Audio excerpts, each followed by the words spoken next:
Hi there, it's Lavender Sky Panther with you for a little more than a card reading today. I have to laugh because in a previous reading I said I don't like to work with fire for anything, even, purifying or cleaning and cleansing things. But I gotta say, today I was overwhelmingly drawn, and even in the last couple of nights, to start smudging. I have to say, I've maybe only smudged once other than this in my life. And in this case, I'm doing like a little cheat sheet version. As I mentioned in a previous reading, I don't like working with fire just because it can get out of control, and I just don't like dealing with that. But I did look on YouTube, and somebody else had the ingenious idea to get a tea light and put the herbs in that way. So I have some nice myrrh resin in here. I have some sage, I have lavender, and I think it's cedar. I'll have to clarify that in the description area below. But anyway, it just smells beautiful. So I have a abalone shell, which is always gorgeous, the many facets and colors. And actually, I'm just kind of getting mesmerized and lost in how beautifully the flame reflects here. So anyway, I do have a feather also to kind of help with, carrying, some of the vapor, the smoke up into the room. But it's actually not working so well with the tea light. You really would have to probably put the herbs down in the shell itself. In the middle of really going under a major overhaul where I'm living, and there are a lot of loose papers and cardboard and stuff, so I don't really want to involve, straight up smudging with loose leaf in the shell, because I don't want any embers to accidentally catch on something. So, but maybe another time I'll go for it full on. But might be a good little note for you if you're thinking of playing with anything like this. This tea light's working great, and I can add more herbs later on. All right. Anyway, that's that explanation of what's going on here. And so we'll start off just looking at that. And then I also put some, kind of reminded me of the tones of the shell. I put some chrysoprase and some chrysocolla and oh my God, I cannot speak, Amazonite in this scene as well. Okay, now this is a very interesting reading also because, one, yes, I'm doing something a little different here with the shell, but also I went through a lot of decks, shuffling, shuffling, shuffling, shuffling. Nothing wanted to jump out. It was almost to the point where I'm like, well, we're not going to do the jump out card method. Maybe we'll just kind of scramble them on the table. But then something just said, no, let's just keep going through all the decks. So not surprisingly, two of the cards that did want to come out I'll use the feather as a pointer. Actually, I use the other way. On the left and the right are from the Mermaid Tarot. Okay, and I'm saying not surprisingly because obviously we have the water and the shell.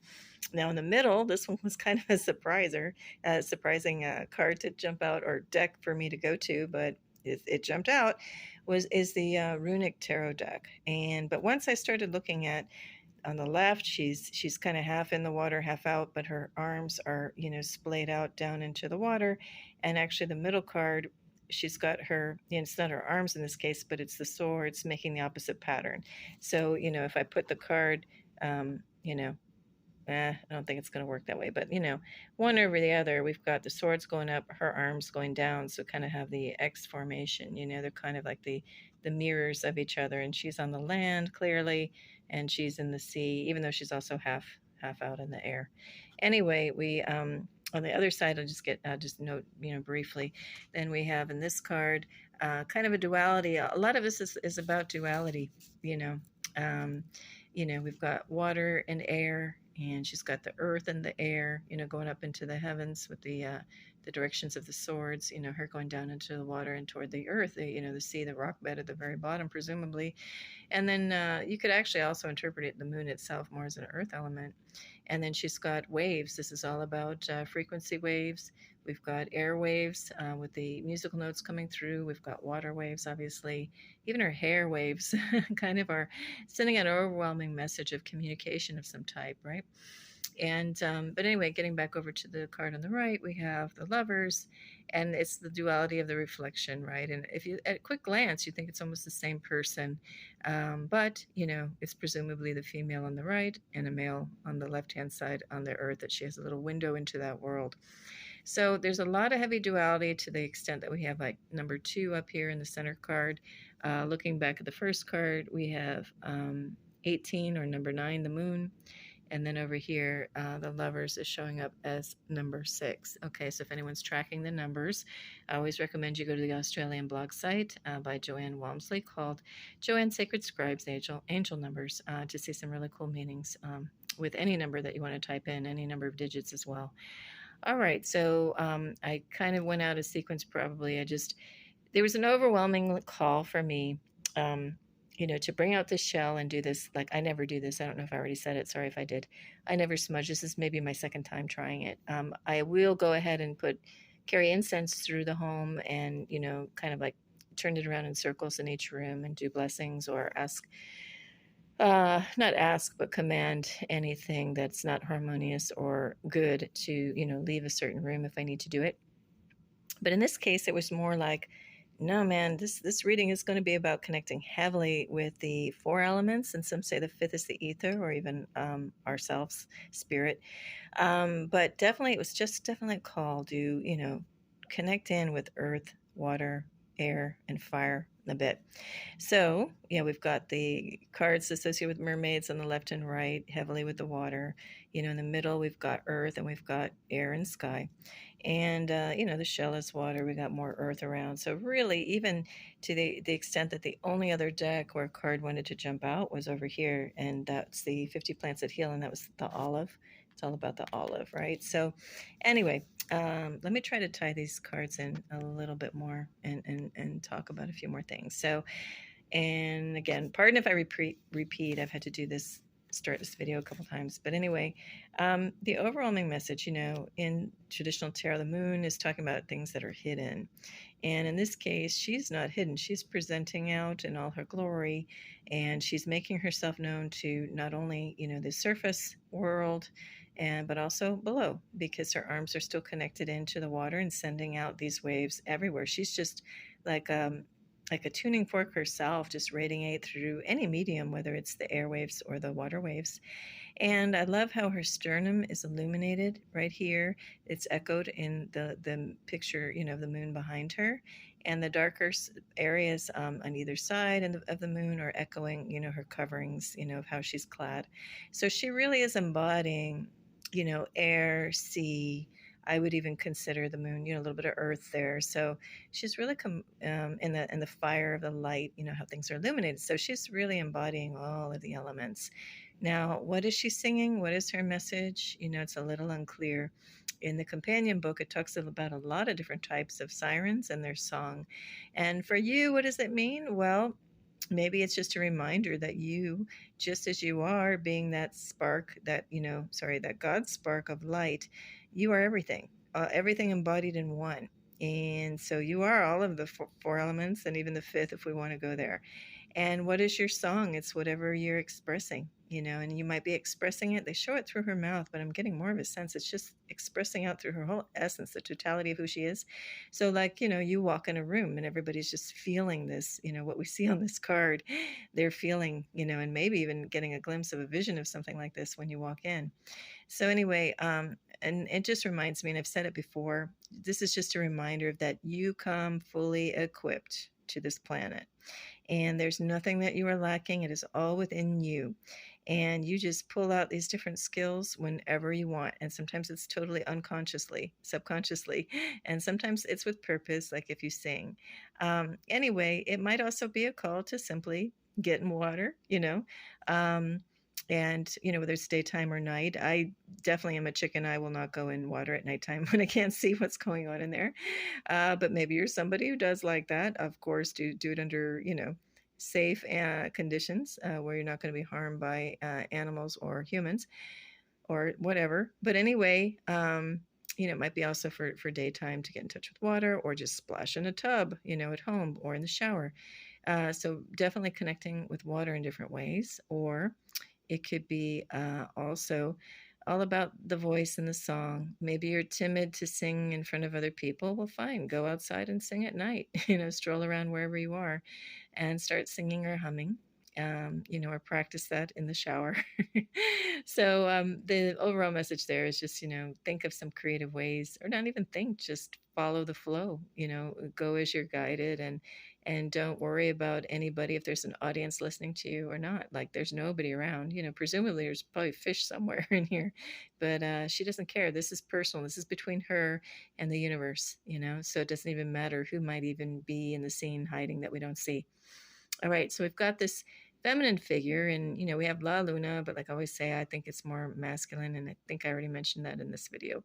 But anyway, then we've got, so sorry, she's got the 18, and also that's number 9. 9 is often a number of completion. Then we have number 2, okay, and I did mention that I'm just seeing a lot of like duality in all of this, like the 2 arms going down, the 2 swords going up, and the 2 reflecting to each other. A duality, but not necessarily opposites. If anything, it's reminding me if there's the one, the one thing just that happens to have, dual aspects. So in this case, when we move to number 2, this for whatever reason, I know it's land and I know it's snow and the trees, but it really, for some reason, I'm getting a fiery energy off of this, right? And the runes are kind of lit up. And unfortunately, I was reading the description in the book on this because I didn't really see it until I read the description. These are actually 2 bodies hanging down, upside down, but her swords, are pointing up. And actually, I just want to point out too, obviously she has this clad in the wolf skin, which we always have that wolf moon connotation, especially in the Nordic Norse mythology. There's Fenrir, and there's, I think it's Hati, who's chasing the sun across the moon. I invite you to go look at all of that and just really watch your sources, because some kind of skew what the meanings are, of Norse mythology. But anyway, in this case, it seems like a little morbid. We got them hanging there. But if we look at this whole thing as an allegory between the masculine and feminine, right? So she looks like seemingly vulnerable, like she's got nothing on except this wolf skin, right? So you could see where maybe the story is that these 2 men thought, oh, they'd, approach her and, take advantage. But yet she's got these 2 swords, and each one has one of their names on it. So it's kind of like the masculine may rise up and try to overtake the feminine, but no, there's going to be a balance, and at the end of the day. And she's holding that ground, and she's representing almost like the justice card, the balance of scales of nature. And it also shows that, she even conquered nature. Like we always talk about man versus nature, man versus machine. Well, this is woman versus nature, actually harmonizing with it, and woman, versus man if needed, if threatened, right? And we have absolutely the rights, full rights, each one of us, to stand and hold our ground if we're being threatened, right? And I also get a little message of, sometimes you just don't see what's coming and don't take anything for granted.